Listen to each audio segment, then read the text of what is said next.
بسم الله الرحمن الرحيم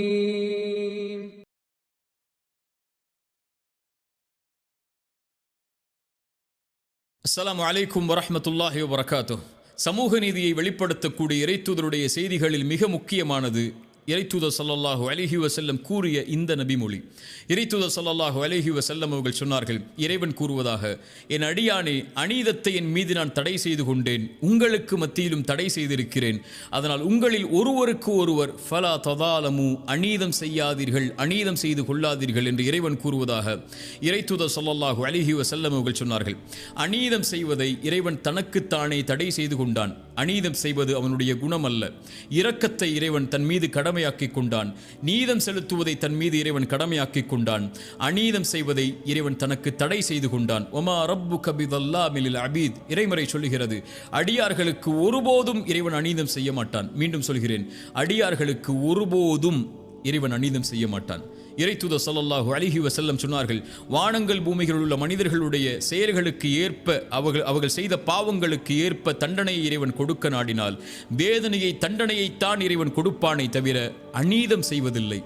அதுபோலத்தான் வானங்கள் பூமிகளில் உள்ள மனிதர்கள் எல்லோர்களுக்கும் அவரவர்களின் நன்மைகளின் காரணமாக கூலியை கொடுக்க இறைவன் நாடினால் அவர்கள் செய்த செயலை விட சிறந்த முறையில் தான் அவர்களுக்கு இரக்கம் காட்டி கூலி கொடுப்பானே தவிர அநீதம் செய்ய மாட்டான் என்று இறைத்தூதர் ஸல்லல்லாஹு அலைஹி வஸல்லம் அவர்கள் சொன்னார்கள். இறைவன் தன் மீது அநீதத்தை தடை செய்து கொண்டான்.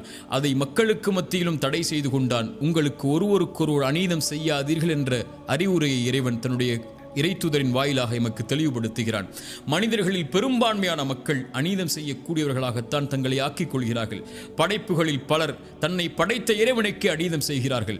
இணை வைப்புதான், படைத்த இறைவனோடு ஒருவரை இணையாக்கி வணங்குதல் தான் இந்த உலகத்தில் இருக்கக்கூடிய அநீதத்தில் மிகப்பெரிய அநீதி. இன்ன ஷிர்க லதுல்முன் அதீம், இணை வைப்புதான் மகத்தான அநீதி. இறைத்தூதர் ஸல்லல்லாஹு அலைஹி வஸல்லம் முஆத் இப்னு ஜபலை அழைத்து கேட்டார்கள், முஆதே, படைப்புகள் படைத்தவனுக்கு செய்ய வேண்டிய கடமை என்ன தெரியுமா?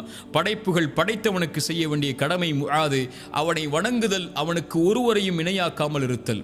முஆதே, படைப்புகள் இதை செய்தால் படைத்தவன் அந்த படைப்புகளுக்கு செய்ய வேண்டிய கடமை நீதி என்ன தெரியுமா? இறைவனை வணங்கி அவனை இணையாக்காமல் இருந்தால் அவனை ஒருபோதும் இறைவன் தண்டிக்க கூடாது, வேதனை செய்யக்கூடாது. முஆதே, அதுதான் இறைவன் அவர்களுக்கு காட்டக்கூடிய நீதி என்று இறைத்தூதர் ஸல்லல்லாஹு அலைஹி வஸல்லம் சொன்னார்கள். இந்த நீதிக்கு மாற்றமாக படைத்தவன் ஒருவன் இருக்க, உணவளிப்பவன் ஒருவன் இருக்க, அவனை படைத்து பரிபாலிப்பவன் ஒருவன் இருக்க, படைப்புகள் இன்னொருவரை இறைவன் என்று அழைப்பதுதான் அநீதத்தில் மிகப்பெரிய அநீதி என்பது இறைத்தூதருடைய வார்த்தையாகும். மனிதன் படைப்புகளுக்கு அநீதம் செய்கிறான். படைப்புகளில் பெற்றோர்களுக்கு மனிதன் அநீதம் செய்யக்கூடியவனாக இருக்கிறான். அவர்களுக்கு நடக்க வேண்டிய முறைக்கு மாற்றமாக நடந்து மனைவி கணவனுக்கு, கணவன் மனைவிக்கு, பிள்ளைகள் பெற்றோர்களுக்கு, உறவுகளுக்கு, நண்பனுக்கு, அண்டை வீட்டாருக்கு, தன்னுடைய நெருக்கமானவர்களுக்கு, விலகி இருப்பவர்களுக்கு, பிரமதத்தார்களுக்கு, சகோதரர்களுக்கு என எல்லா தரப்பிலும் அநீதம் தான் இந்த உலகத்தில் மிகைத்திருப்பதை பார்க்க முடிகிறது. இறைத்தூதர் ஸல்லல்லாஹு அலைஹி வஸல்லம் ஒரு மனிதன் தனக்குத்தானே அநீதம் கூடாது என்றார்கள். இறைத்தூதரிடத்திலே பலர் வந்து முறையிட்டார்கள், இறைத்தூதரை ஒருவர் இரவு முழுக்க வணங்குகிறார், உறங்கவில்லை. ஒருவர் திருமணம் செய்யாமல் தன்னுடைய வாழ்க்கை முழுவதையும் வணக்க வழிபாட்டில் கழித்துக் கொண்டிருக்கிறார். ஒருவர் நோன்பை நோற்றுக் கொண்டு இருக்கிறார், பசித்து அவர் உணவை உண்ணாமல். இறைத்தூதர் ஸல்லல்லாஹு அலைஹி வஸல்லம் அவர்களை எல்லோர்களையும் அழைத்து சொன்னார்கள், அநீதம் செய்யாதீர்கள், நேர்மையை நிலைநாட்டுங்கள், நீதியை நிலைநாட்டுங்கள். உங்கள் கண்களுக்கு செய்ய வேண்டிய கடமை இருக்கிறது, உங்கள் உடலுடைய கடமை இருக்கிறது. நான் உங்களில் இறைவனை அதிகமாக பயப்படக்கூடியவன், நானே திருமணம் செய்கிறேன், நானே நோன்பை நோக்கிறேன், வருகிறேன், நானே உபரியான கடமைகளை நிறைவேற்றுகிறேன், விடுகிறேன். நான் உங்களை விட இறைவனை பயப்படக்கூடிய நானே நீதியில் நடக்கும் போது நீங்கள் எப்படி அநீதம் செய்யலாம் என்று இறைத்தூதர் ஸல்லல்லாஹு அலைஹி வஸல்லம் அவர்கள் சொன்னார்கள். மனைவிக்கு அநீதம் செய்யக்கூடியவர்களை பார்க்கிறோம். இறைத்தூதர் ஸல்லல்லாஹு அலைஹி வஸல்லம் சொன்னார்கள், உங்களில் சிறந்தவர் உங்களுடைய குடும்பத்தாரிடத்திலே சிறந்தவர், நான் என் குடும்பத்தாரிடத்திலே சிறந்தவன். நீங்கள் இந்த உலகத்திலே சிறந்தவராக வாழ வேண்டும் என்றால் உங்களுடைய குடும்பத்தில் சிறந்தவராக வாழுங்கள், அதில் அநீதம் செய்து விடாதீர்கள் என்று இறைத்தூதர் ஸல்லல்லாஹு அலைஹி வஸல்லம் அவர்கள் சொன்னார்கள். ஒரு மனிதன் பிறருடைய பாவங்களை பிறருக்கு பாவம் செய்வதன் மூலமாக, பிறருடைய உள்ளத்தை நோவினை செய்வதன் மூலமாக, பிறருடைய சொத்துக்களை சூறையாடுவதன் மூலமாக, பிறருடைய உரிமைகளை பறிப்பதன் மூலமாக ஒரு மனிதன் அநீதம் செய்து கொண்டிருக்கிறான். இவை அனைத்தையும் இறைத்தூதர் ஸல்லல்லாஹு அலைஹி வஸல்லம் தடை செய்தார்கள். இறைத்தூதர் ஸல்லல்லாஹு அலைஹி வஸல்லம் அவர்கள் சொன்னார்கள், முஆத் இப்னு ஜபலை யமன் தேசத்திற்கு அனுப்பும் போது மிக முக்கியமான செய்தி, இத்தகி தஅவத்தல் மதுலூம், முஆதே, அநீதம் செய்யப்பட்டவனுடைய பிரார்த்தனையை பயந்து கொள். ஒருவன் அநீதம் செய்யப்பட்டிருக்கிறான் என்றால் அவன் இறைவனை அழைத்தால் இறைவா என்ற ஒரு வார்த்தை போதும். அவனுக்கும் இறைவனுக்கும் இடையில் எந்த ஒரு திரையும் கிடையாது. அவன் கேட்டால் இறைவன் கொடுப்பான். அநீதம் செய்யப்பட்டவன் கரத்தை ஏந்தி விட்டால் போதும், அவ்வளவுதான். அநீதம் செய்தவன் அழிந்து விடுவான். இறைத்தூதர் ஸல்லல்லாஹு அலைஹி வஸல்லம் சொன்னார்கள், அநீதம் செய்பவனுக்கு இறைவன் அவகாசத்தை அளித்து கொண்டு இருப்பான். அவனை பிடிக்க நாடினால், அநீதம் செய்தவனை தண்டிக்க நாடினால் அவ்வளவுதான். தண்டனை கொடுக்கும் வரைதான் அவனுக்கு இரக்கம். தண்டனையை கொடுக்க நாடிவிட்டால் உலகத்திலேயே அவ்வளவுதான், அழிந்து விடுவான். இறைவனை விட்டு அவனை தப்பிக்க முடியாது என்று இறைத்தூதர் ஸல்லல்லாஹு அலைஹி வஸல்லம் சொன்னார்கள். இறைத்தூதர் ஸல்லல்லாஹு அலைஹி வஸல்லம் அபிசீனிய நாட்டில் நடந்த ஏதாவது ஆச்சரியப்படுத்தக்கூடிய செய்தி இருந்தால் சொல்லுங்கள் என்று நபித்தோழர்களிடத்தில் கேட்டபோது ஒரு நபித்தோழர் சொன்னார், இறைத்தூதர், ஒரு வயதான ஒரு பெண்மணி தன்னுடைய தோளில் தண்ணீர் பாத்திரங்களை சுமந்து கொண்டு நடந்து சென்று கொண்டிருந்தாள். அப்போது அங்கிருந்த வாலிபர்கள் அந்த தண்ணீர் பாத்திரத்தை அந்த பெண்ணை இழிவுபடுத்துவதற்காக தட்டிவிட்டு அந்த பெண்ணையும் கீழே தள்ளிவிட்டார்கள். கால் வழிக்கு அந்த பெண் கீழே விழுந்தவள் எழுந்து ஒரு வார்த்தை சொன்னால், இறைத்தூதரே, அது எங்களை ஆச்சரியப்படுத்தியது. என்னை அநீதம் செய்தவனே, நாளை மறுமை என்ற ஒரு நாள் வரும், இறைவன் சிம்மாசனத்தை அமைப்பான். முதலாவவர் முதல் இறுதியான மனிதர் வரை எல்லோரைகளையும் ஒன்று கூட்டுவான். நாவுகள் சீலிடப்பட்டு கரங்கள் தோள்கள் பேசும். அந்த நேரத்தில் இறைவனுக்கு முன்னால் என்னுடைய சிம்மாசனம் இருக்கும்போது உனக்கும் எனக்கும் நடந்த இந்த அநீதி அங்கே பேசப்படும். அப்போது பார்த்துக் கொள்கிறேன் உன்னை என்று சொன்னாள். அந்த செய்தி என்னை ஆச்சரியப்படுத்தியது. இறைத்தூதர் சொன்னார்கள், அந்த பெண் உண்மையைத்தான் சொன்னாள். பலமில்லாத அந்த பெண் பலமுள்ள மக்கள் இருக்கும்போது இரக்கம் காட்டப்படாமல் இருக்கும்போது இறைவன் எப்படி அந்த சமூகத்திற்கு இரக்கம் காட்டுவான் என்று இறைத்தூதர் ஸல்லல்லாஹு அலைஹி வஸல்லம் நீதியின் குரலை சொன்னார்கள். இறைத்தூதர் ஸல்லல்லாஹு அலைஹி வஸல்லமுடைய வார்த்தைக்கு பல அறிஞர்கள் விளக்கம் சொன்னார்கள். இந்த பூமி முழுக்க நீதியால் நடக்கப்பட்டால், அது இறை மறுப்பாளர்கள் ஆட்சி செய்யப்பட்டால் கூட அந்த பூமி நடக்கும், அந்த பூமி இயங்கும். ஆனால் பூமி முழுக்க அநீதம் மேலோங்கிவிட்டால் அதை ஆட்சி செய்பவர்கள் இறைவனை நம்பிக்கை கொண்ட முஸ்லிம்களாக இருந்தாலும் இறைவன் ஒருபோதும் அந்த சமூகத்தை வழிநடத்த விடமாட்டான் என்று இறைத்தூதர் ஸல்லல்லாஹு அலைஹி வஸல்லமுடைய வார்த்தைக்கு விளக்கமாக பல அறிஞர்கள் சொன்னார்கள். இறைத்தூதர் ஸல்லல்லாஹு அலைஹி வஸல்லம் சொன்னார்கள், அநீதத்தை பயந்து கொள்ளுங்கள், அதுதான் மறுமையில் இருக்கக்கூடிய இருள்களில் மிக மிக அதிகமான இருளாகும் என்று இறைத்தூதர் ஸல்லல்லாஹு அலைஹி வஸல்லம் அவர்கள் சொன்னார்கள். இறைத்தூதர் ஸல்லல்லாஹு அலைஹி வஸல்லம் சொன்னார்கள், இந்த பூமியில் இருக்கக்கூடிய சில பாவங்களுக்கு தண்டனையை இறைவன் விரைவாக முற்படுத்துவான், அதை விரைவாக கொடுக்க வேண்டும் என்று இறைவன் நாடுவான். அதில் ஒன்று பெற்றோர்களுக்கு மாறுபட்டு நடத்தல், இன்னொன்று அநீதம் செய்தல்.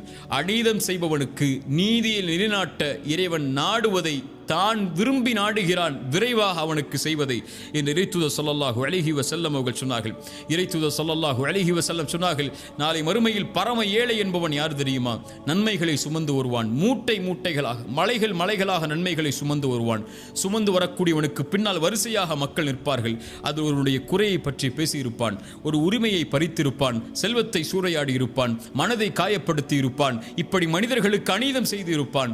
அந்த நீதியை நிலைநாட்டுவதற்காக அநீதம் செய்தவனுடைய நன்மைகளை எடுத்து செய்யப்பட்டவர்களுக்கு இறைவன் வழங்குவான். எல்லா நன்மைகளும் வழங்கப்பட்டு எந்த நன்மையும் அவர்களுக்கு கொடுப்பதற்கு இவன் செய்த அந்த செயலுக்கு பகரமாக கொடுப்பதற்கு இல்லாத பட்சத்தில் அவர்களுடைய பாவங்கள் அவர்களுடைய குற்றங்கள் அனைத்தையும் இவன் மேல் சுமத்தி இவனை நரகத்திலே தூக்கி வீசுவான். நன்மைகளை சுமந்து வந்த இவன் அநீதத்தின் காரணமாக இறைவன் நீதி செலுத்துவதால் நரகத்தில் தூக்கி வீசப்படக்கூடிய இவன்தான் பரம ஏழை என்று இறைத்தூதர் ஸல்லல்லாஹு அலைஹி வஸல்லம் அவர்கள் சொன்னார்கள். ஒருவன் அழைத்தால் அந்த அழைப்பிற்கு இறைவன் பதில் கொடுப்பான் என்றால் அது அநீதம் செய்யப்பட்டவன் அழைத்தால் அந்த அழைப்பிற்கு தான் என்று இறைத்தூதர் ஸல்லல்லாஹு அலைஹி வஸல்லம் அவர்கள் சொன்னார்கள். அல்லாஹ்வுடைய தூதர் ஸல்லல்லாஹு அலைஹி வஸல்லம் தங்களுடைய பிரார்த்தனையில் ஒன்றை இணைப்பார்கள், யா அல்லாஹ், அநீதம் நான் செய்வதிலிருந்தும் எனக்கு அநீதம் செய்யப்படுவதிலிருந்தும் என்னை பாதுகாத்து விடு என்று இறைத்தூதர் ஸல்லல்லாஹு அலைஹி வஸல்லம் சொல்லுவார்கள். நீதிக்கு மாற்றமாக நடத்தல் தான் அநீதம். எந்த ஒரு உரிமை ஒருவருக்கு கொடுக்கப்பட வேண்டுமோ அந்த உரிமைக்கு மாற்றமான ஒரு செயலை செய்தல் தான் அநீதம். இந்த அநீதத்தை இறைவன் தடை செய்து விட்டான். இறைத்தூதர் ஸல்லல்லாஹு அலைஹி வஸல்லம் அதனால் தான் சொன்னார்கள், இறைவன் கூறுவதாக, என் அடியார்களே, அன்போடு அழைத்து சொல்கிறான், என் அடியார்களே கேட்டுக்கொள்ளுங்கள், அநீதத்தை நான் என் மீது தடை செய்து கொண்டேன், உங்களுக்கு மத்தியிலும் தடை செய்திருக்கிறேன். ஃபலா ததாலமு, உங்களில் ஒருவருக்கு ஒருவர் ஒருபோதும் அநீதம் செய்யாதீர்கள். இறைவன் உங்களுக்கு அநீதம் செய்வதில்லை. ஆனால் நீங்கள் படைப்புகள் உங்களுக்கு எந்த உரிமையும் அநீதம் செய்வதற்கு இல்லாத பட்சத்தில் உங்கள் பெற்றோர்களுக்கு, உங்கள் உறவுகளுக்கு, உங்களுடைய கணவனுக்கு, உங்களுடைய மனைவிக்கு, பிள்ளைகளுக்கு, நண்பர்களுக்கு, உறவுகளுக்கு, அண்டை வீட்டாருக்கு, தெரிந்தவருக்கு, தெரியாதவருக்கு, உங்கள் மதத்தை சார்ந்து வாழ்பவருக்கு, உங்களை மதத்தை சார்ந்து வாழாத எவருக்கும் ஒரு கடுகளவு கூட அநீதம் செய்து விடாதீர்கள். இறைவன் எந்த செயலையும் பொறுத்து கொள்வான். ஒரு மனிதனுடைய செயலில், அவனுடைய நன்மைகளில், அவன் செய்யக்கூடிய பாவங்களில் அநீதம் கலந்து விட்டால் எல்லாம் அழிக்கப்பட்டுவிடும். அநீதம் செய்யப்பட்டவன் நான் ஒருவனுக்கு அநீதம் செய்து அநீதம் செய்தவன் எனக்கு எதிராக ஒரு பிரார்த்தனையை செய்து விட்டால் அவ்வளவுதான், வாழ்ந்த வாழ்க்கை முழுக்க வீணாகும். இறைத்தூதர் ஸல்லல்லாஹு அலைஹி வஸல்லம் கூறிய இந்த செய்தியை பாடமாக படிப்பனையாக பெற்றுக்கொள்வோம். அடுத்த சமூக நீதியுடைய செய்தியோடு அடுத்த அமர்வில் சந்திப்போம். ஜஸாக்குமுல்லாஹு கைரன். அகூலு கௌலி ஹாதா அஸ்தக்ஃபிருல்லாஹ லீ வலக்கும். அஸ்ஸலாமு அலைக்கும் வரஹ்மத்துல்லாஹி வபரகாத்துஹு.